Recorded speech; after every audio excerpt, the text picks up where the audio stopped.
I'd like to welcome back to the stage Gail Benson.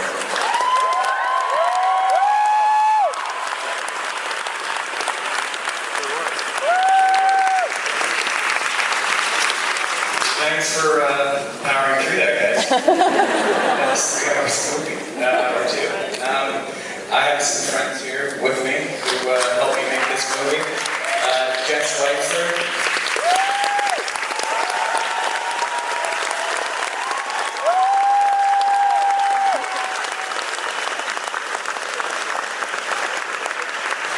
Karen Hines.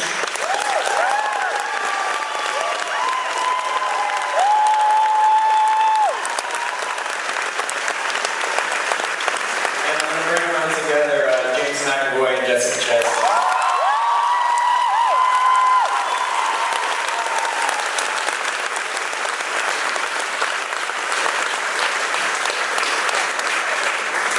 So I wanted to start by asking you guys, all of you, obviously with a project like this, it takes some special considerations when looking at it and prepping for it. And I was hoping that each of you would just speak to that a little bit about how each of you prepared for doing something like this.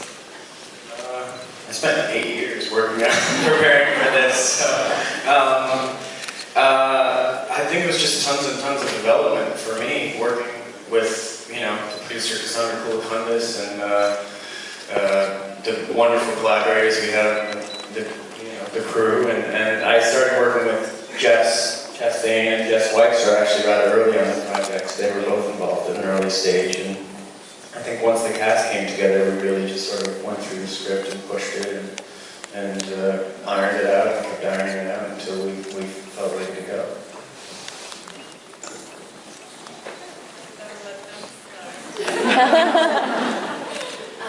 For me, the whole thing started, I don't know if you've already heard this, but I went to Tickets on the radio for the Malibu Film Festival, and I went to see shorts 10 years ago when I first went to Los Angeles, and I saw a short by Ned Benson that he also starred in.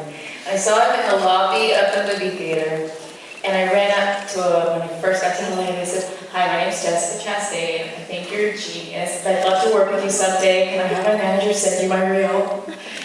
And we became friends and very close for 10 years. This is really difficult to talk about because I'm so happy for him.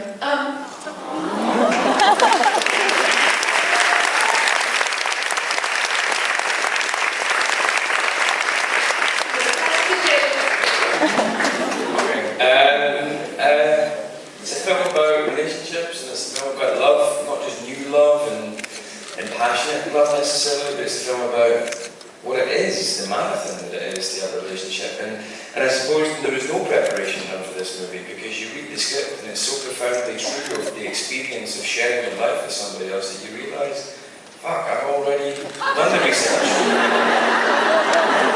But it's true, when you read something so profound like that, you kind of go, I don't need to do any research. I didn't realise that I knew this stuff, but I've lived this stuff. And sharing your life with somebody like that is a discussion that has 2 points of view. And there are many movies that can be made out of every relationship, but also just that loss. And we've all loved and we've all lost. And love is complicated. And it takes a lovely, beautiful script like that to make sense of it, for me anyway. So that was how I prepared for it, just living life.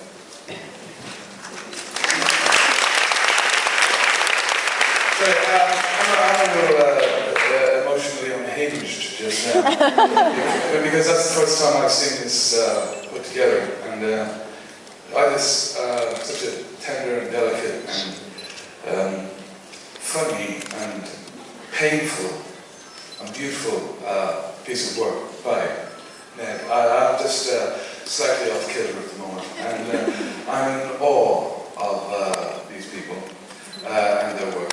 And it was an honor just to be part of it.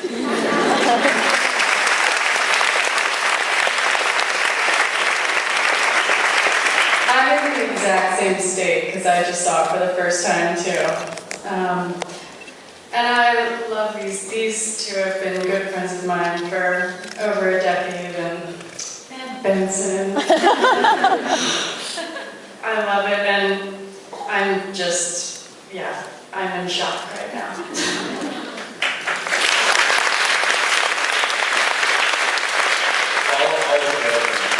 Is there any more questions? Right here. You have an Eleanor in the front row. I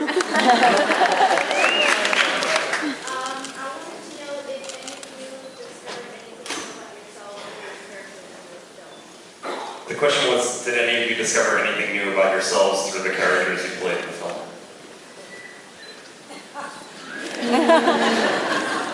It's an interesting thing because Eleanor, the second film, was written for me. And Ned was working on it, he started working on the set of Tree of Life. So he got to be, you know, hanging out with Terrence Malick and be inspired by that, and then start to create the second story. And it's a tough thing for me to play because I've never played a character written for me that has my favorite actress in the world, Isabelle Huppert, playing my mother. And my best friend in the world, who's like my sister, playing my sister, and Viola Davis, who I love, playing my teacher. So I'm still learning about me by watching the film, because I think I've never lost a child or anything that's difficult, but I haven't played a character where the director really created a situation that confronted me on all personal aspects of my life, and it was good to be confronted that way. I suppose it taught me something about the nature of a long-term relationship, and that it didn't teach me, but it shone light on what it is that we all live in long-term relationships, and that, you know, you're attracted to somebody who is always not necessarily opposite to you, but something other than you, they're alien to you, and you find that's something else attractive in them, you know. But through sharing life, and maybe sharing something like a child, or sharing, I don't know, a passion for work or something like that, these differences sometimes get eroded, and your focus becomes one thing, until suddenly, are you just the same person? And is that attractive? Is that exciting? Is that what you fell in love with? Do you get lost in the relationship as individuals? And I suppose these two get defined by the tragedy that overtakes them. It doesn't always take a tragedy, I don't think. I think it can just be the everyday as well. But with these people, it's a tragedy. And I suppose that was just something to keep an eye on, that you don't just become the same person, you know, or defined by the same thing. As myself, is that I think when you get as old as I am now, you just hope you don't turn into an old morose grouse, really. But you still have a dance to live in life, and whatever advice you can pass on as a father to a son, that you'd share gracefully, I suppose. That's the way I'd like to go out anyway.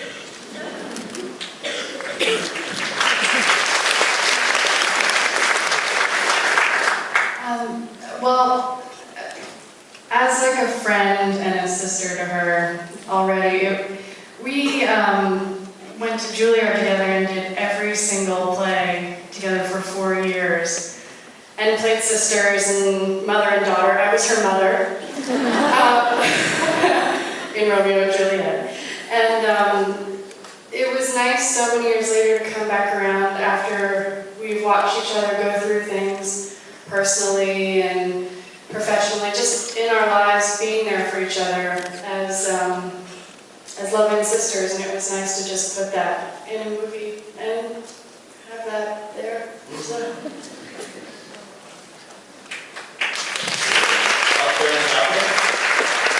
Hi, thank you. Can you hear me? Yeah. Beautiful, thank you all. I have one question, focusing on two scenes, the perfect storm and then the reconciliation in the apartment. There were very subtle differences. Again, common shirt, little dialogue, talking. I wanted to see sort of how that's representative of the film as a whole and how the creation of individual reality versus memory plays into it. Say that second part.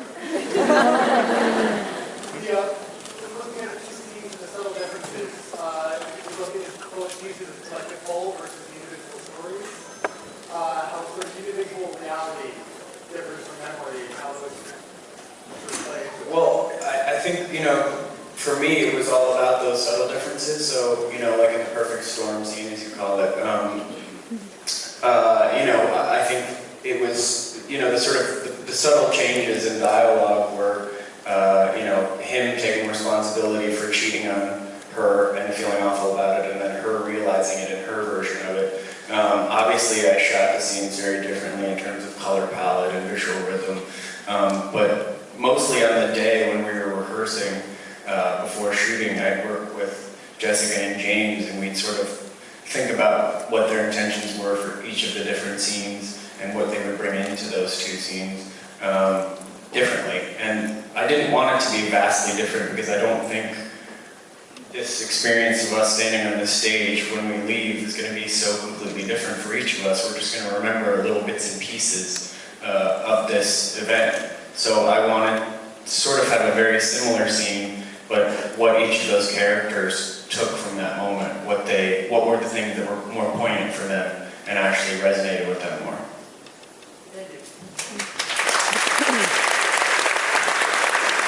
It's time for one more, so.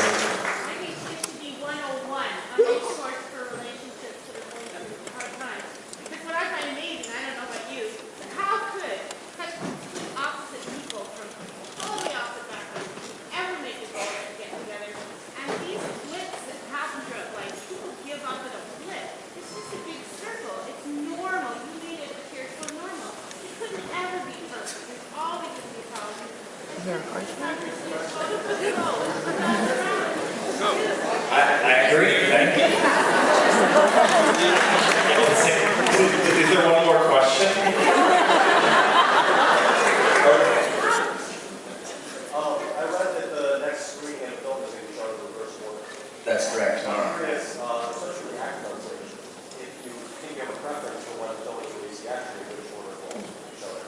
For two different things, that's that if you think you're happy, so it's better show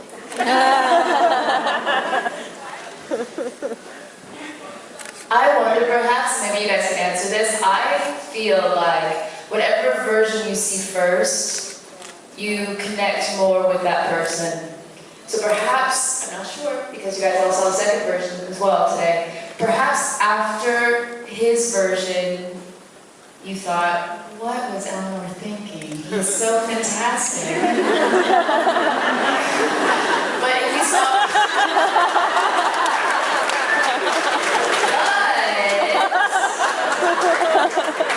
If you saw my version first, think, what was she doing with that loser? That's true. And then you see my version, be like, oh, he's right. I don't know. I was always quite defensive about that. It should be him first. But I think as I've watched it, and this is the first time I've seen it, I'm slightly less worried about that now. I always thought, the disappearance of Eleanor Rigby sets up a kind of an idea of some kind of mystery, and the kind of, I suppose, the kind of more tangible mystery is in my movie because I just don't know where the fuck my wife is going. And it's like the guy just kind of going and walking through the city and going like, I just don't know where my wife went. And I don't know why she's gone. I think you kind of figure out why it's my fault. Because apparently it is. So I always thought that mystery would kind of be shattered if you kind of had the audience was just going, oh, I'm fed up watching him walking around going, where's my wife? Because you just watched 90 minutes of her like, she's just on the train, not far away. She's with her folks, pretty obvious. But I think watching it now, there is a mystery in the horror movie as well, and the mystery is, who is she going to be? Can she find herself again? And who will that person be when she does, or will it just be the same person? So there is a mystery, it's just not a kind of, what is she kind of mystery. So I don't think it matters, and frankly,